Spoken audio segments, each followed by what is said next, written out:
एक युवा सन्यासी के रूप में भारतीय संस्कृति की सुगंध विदेशों में बिखरने वाले साहित्य, दर्शन और इतिहास के प्रकांड विद्वान थे। विवेकानंद जी का मूल नाम नरेंद्रनाथ दत्त था, जो कि आगे चलकर स्वामी विवेकानंद के नाम से विख्यात हुए। युगांतरकारी आध्यात्मिक गुरु, जिन्होंने हिंदू धर्म को गतिशील तथा व्यवहारिक बनाया और सुदृढ़ सभ्यता के निर्माण के लिए आधुनिक मानव से पश्चिमी विज्ञान व भौतिकवाद को भारत की आध्यात्मिक संस्कृति से जोड़ने का आग्रह किया। कलकत्ता के एक कुलीन परिवार में जन्मे नरेंद्रनाथ चिंतन, भौतिक एवं बौद्धिक श्रेष्ठता के साथ साथ संगीत की प्रतिभा का एक विलक्षण संयोग थे। भारत में स्वामी विवेकानंद के जन्म दिवस को राष्ट्रीय युवा दिवस के रूप में मनाया जाता है। श्री विश्वनाथ दत्त पाश्चात्य सभ्यता में आस्था रखने वाले व्यक्ति थे। श्री विश्वनाथ दत्त के घर में उत्पन्न होने वाला उनका पुत्र नरेंद्र दत्त पाश्चात्य जगत को भारतीय तत्व ज्ञान का संदेश सुनाने वाला महान विश्वगुरु बना। स्वामी विवेकानंद का जन्म 12 जनवरी 1867 में कलकत्ता, भारत में हुआ। रोमा रोलाउ ने नरेंद्र दत्त भावी विवेकानंद के संबंध में ठीक कहा है। उनका बचपन और युवावस्था के बीच का काल यूरोप के पुनरुज्जीवन युग के किसी कलाकार राजपुत्र के जीवन प्रभात का स्मरण दिलाता है। बचपन से ही नरेंद्र में आध्यात्मिक पिपासा थी। सन 1884 में पिता की मृत्यु के पश्चात परिवार के भरण पोषण का भार भी उन्हीं पर पड़ा। स्वामी विवेकानंद गरीब परिवार के थे। नरेंद्र का विवाह नहीं हुआ था। दुर्बल आर्थिक स्थिति में स्वयं भूखे रहकर अतिथियों के सत्कार की गौरव गाथा उनके जीवन का उज्ज्वल अध्याय है। नरेंद्र की प्रतिभा अपूर्व थी।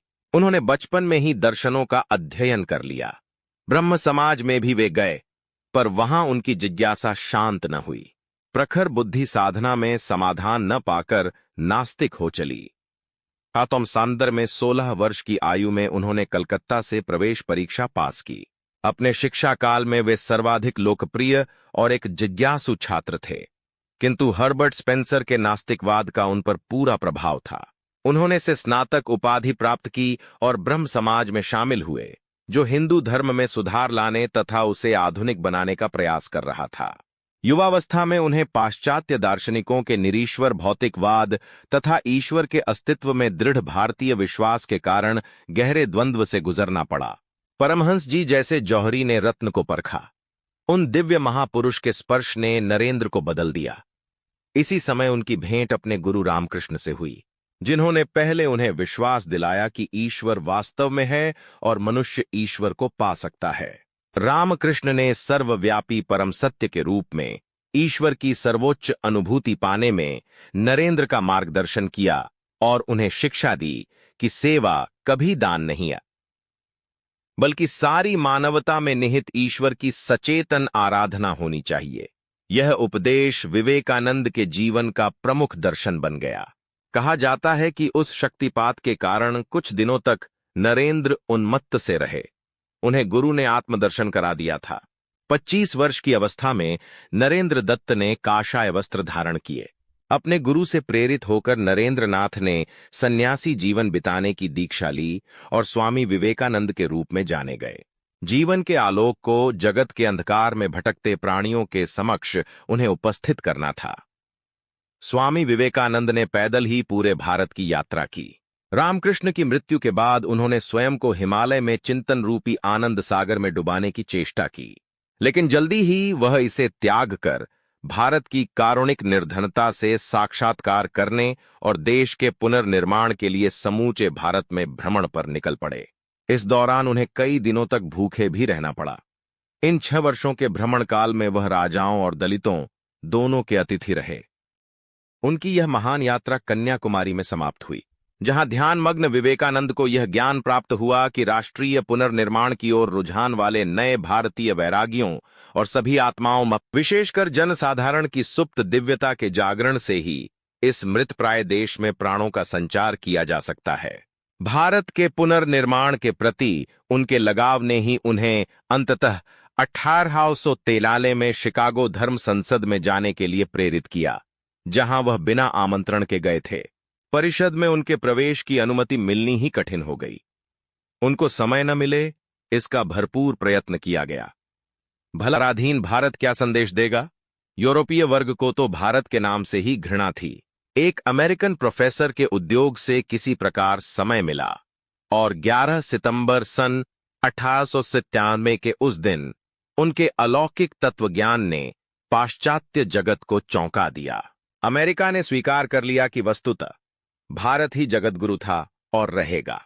स्वामी विवेकानंद ने वहां भारत और हिंदू धर्म की भव्यता स्थापित करके जबरदस्त प्रभाव छोड़ा। Sisters and brothers of America, अमेरिकी बहनों और भाइयों के संबोधन के साथ अपने भाषण की शुरुआत करते ही 7,000 प्रतिनिधियों ने तालियों के साथ उनका स्वागत किया। विवेकानंद ने वहां एकत्र लोगों को सभी मानवों की अनिवार्य दिव्यता के प्राचीन वेदांतिक संदेश और सभी धर्मों में निहित एकता से परिचित कराया। सन 1894 तक वे अमेरिका रहे। उन्हीं का व्यक्तित्व था जिसने भारत एवं हिंदू धर्म के गौरव को प्रथम बार विदेशों में जागृत किया। धर्म एवं तत्वज्ञान के समान भारतीय स्वतंत्रता की प्रेरणा का भी उन्होंने नेतृत्व किया। स्वामी विवेकानंद कहा करते थे, मैं कोई तत्ववेत्ता नहीं हूं, न तो संत या दार्शनिक ही हूं। मैं तो गरीब हूं और गरीबों का अनन्य भक्त हूं। मैं तो सच्चा महात्मा उसे ही कहूंगा जिसका हृदय गरीबों के लिए तड़पता हो। 5 वर्षों से अधिक समय तक उन्होंने अमेरिका के विभिन्न नगरों, लंदन और पेरिस में व्यापक व्याख्यान दिए। उन्होंने जर्मनी, रूस और पूर्वी यूरोप की भी यात्राएं की। हर जगह उन्होंने वेदांत के संदेश का प्रचार किया। कुछ अवसरों पर वह चरम अवस्था में पहुंच जाते थे, यहां तक कि पश्चिम के भीड़ भरे सभागारों में भी।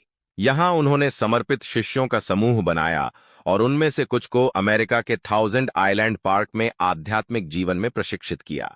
उनके कुछ शिष्यों ने उनका भारत तक अनुसरण किया। स्वामी विवेकानंद ने विश्व भ्रमण के साथ उत्तराखंड के अनेक क्षेत्रों में भी भ्रमण किया, जिनमें अल्मोड़ा तथा चंपावत में उनकी विश्राम स्थली को धरोहर के रूप में सुरक्षित किया गया है। विवेकानंद भारत लौटे तो राष्ट्र ने अभूतपूर्व उत्साह के साथ उनका स्वागत किया और उनके द्वारा दिए गए वेदांत के मानवतावादी, गतिशील तथा प्रायोगिक संदेश ने हजारों लोगों को प्रभावित किया। स्वामी विवेकानंद ने सदियों के आलस्य को त्यागने के लिए भारतीयों को प्रेरित किया और उन्हें विश्व नेता के रूप में नए आत्मविश्वास के साथ उठ खड़े होने तथा दलितों व महिलाओं को शिक्षित करने तथा उनके उत्थान के माध्यम से देश को ऊपर उठाने का संदेश दिया। स्वामी विवेकानंद ने घोषणा की कि सभी कार्यों और सेवाओं को मानव में पूर्णतः व्याप्त ईश्वर की परम आराधना बनाकर वेदांत धर्म को व्यवहारिक बनाया जाना जरूरी है। वह चाहते हैं कि भारत पश्चिमी देशों में भी आध्यात्मिकता का प्रसार करे। स्वामी विवेकानंद ने घोषणा की कि सिर्फ अद्वैत वेदांत के आधार पर ही विज्ञान और धर्म साथ साथ चल सकते हैं, क्योंकि इसके मूल में अवैयक्तिक ईश्वर की आधारभूत धारणा,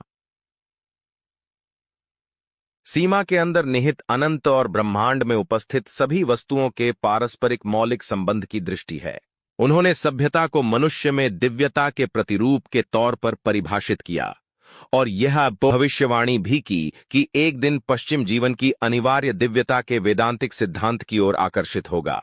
विवेकानंद के संदेश ने पश्चिम के विशिष्ट बौद्धिकों जैसे विलियम जेम्स, निकोलस टेस्ला, अभिनेत्री सारा बर्नहार्ड और madame Emma Calve, Anglican church London के धार्मिक चिंतन रेवरेंड कैनन विल्बरफोर्स और रेवरेंड होवीस तथा sir Patrick Geddes, Hyacinthe Loyson, sir Hiram Maxim, Nelson Rockefeller, Leo Tolstoy व रोमियन रोलां को भी प्रभावित किया। अंग्रेज भारतविद A.L. बाशम ने विवेकानंद को इतिहास का पहला व्यक्ति बताया जिन्होंने पूर्व की आध्यात्मिक संस्कृति के मित्रतापूर्ण प्रत्युत्तर का आरंभ किया और उन्हें आधुनिक विश्व को आकार देने वाला घोषित किया। अरबिंदो घोष, सुभाष चंद्र बोस, सर जमशेदजी टाटा, रविंद्रनाथ टैगोर तथा महात्मा गांधी जैसे महान व्यक्तियों ने स्वामी विवेकानंद को भारत की आत्मा को जागृत करने वाला और भारतीय राष्ट्रवाद के मसीहा के रूप में देखा। विवेकानंद सार्वभौमिकता के मसीहा के रूप में उभरे। स्वामी विवेकानंद पहले अंतर्राष्ट्रवादी थे जिन्होंने लीग ऑफ नेशंस के जन्म से भी पहले वर्ष 1891 में अंतर्राष्ट्रीय संगठनों, ठबंधनों और कानूनों का आह्वान किया जिससे राष्ट्रों के बीच समन्वय स्थापित किया जा सके। विवेकानंद ने 8 मई 1897 में कलकत्ता में रामकृष्ण मिशन और 9 दिसंबर 1898 को कलकत्ता के निकट गंगा नदी के किनारे बेलूर में रामकृष्ण मठ की स्थापना की। उनके अंग्रेज अनुयायी कैप्टन सर्वियर और उनकी पत्नी ने हिमालय में 1899 में मायावती अद्वैत आश्रम खोला। इसे सार्वभौमिक चेतना के अद्वैत दृष्टिकोण के एक अद्वितीय संस्थान के रूप में शुरू किया गया और विवेकानंद की इच्छानुसार इसे उनके पूर्वी और पश्चिमी अनुयायियों का सम्मिलन केंद्र बनाया गया। विवेकानंद ने बेलूर में एक दृश्य प्रतीक के रूप में सभी प्रमुख धर्मों के वास्तुशास्त्र के समन्वय पर आधारित रामकृष्ण मंदिर के भावी आकार की रूपरेखा भी बनाई, जिसे 1937 में उनके साथी शिष्यों ने पूरा किया। योग, राजयोग तथा ज्ञान योग जैसे ग्रंथों की रचना करके विवेकानंद ने युवा जगत को एक नई राह दिखाई है, जिसका प्रभाव जनमानस पर युगों युगों तक छाया रहेगा। कन्याकुमारी में निर्मित उनका स्मारक आज भी उनकी महानता की कहानी कह रहा है। उनके ओजस्वी और सारगर्भित व्याख्यानों की प्रसिद्धि विश्व भर में है। जीवन के अंतिम दिन उन्होंने शुक्ल यजुर्वेद की व्याख्या की और कहा, एक और विवेकानंद चाहिए, यह समझने के लिए कि इस विवेकानंद ने अब तक क्या किया है।